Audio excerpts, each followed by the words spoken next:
చిన్నప్పుడు Tom and జెర్రీలో Jerry టామ్ని కానీ డాగ్ని కానీ ఏమన్నా ఇబ్బంది పెడితే మస్తు నవ్వు వస్తుండే. కానీ ఇప్పుడు వస్తలేదు. ఎందుకంటే నిన్న నైట్ మా మార్వెల్ గాడు కిచెన్లో సౌండ్ అవుతుందని చెప్పేసి పొయ్యి ఎతికిండు. ఎతికితే ఒక ఎలుక వెళ్ళింది. ఈడ ఆ ఎలుకని గెలకనిక ట్రై చేస్తే ఆ ఎలుక వీడిని కరిచింది. కరిస్తే ఈ ముక్కంతా బ్లీడింగ్ అవుతుంది. అది క్లీన్ చేసిన తర్వాత కానీ మాకు అర్థం కాలే వీడు ఎలుకని గెలికిండు, ఎలుక వీడిని కరిచింది అని. ఇక వాడు కుక్క, వాడు ఎలుక దగ్గర పోతే ఎలుక వాడిని కరిచింది. ఇప్పుడు వానికి మేము మోరల్ సపోర్ట్ ఇవ్వాలా?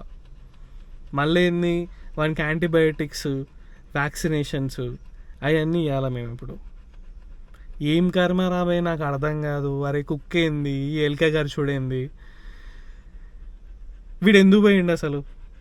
వీడు దాన్ని ఏం చేయలేకపోతే వీడు ఎందుకు పోయిండు నాకు అర్థమవుతలేదు అది. చూడండి మీరు సార్, ఇట్లా ఉంటాడు సార్, మళ్ళా అమాయకంగా ముద్దుగా ఐ చూపి.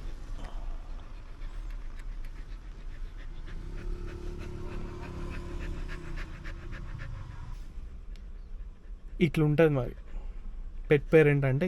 మినిమం ఈ మాత్రం కష్టాలు ఉండాలి. ఎవరికి చెప్పుకోవాలి ఇట్లాంటి కష్టాలన్నీ?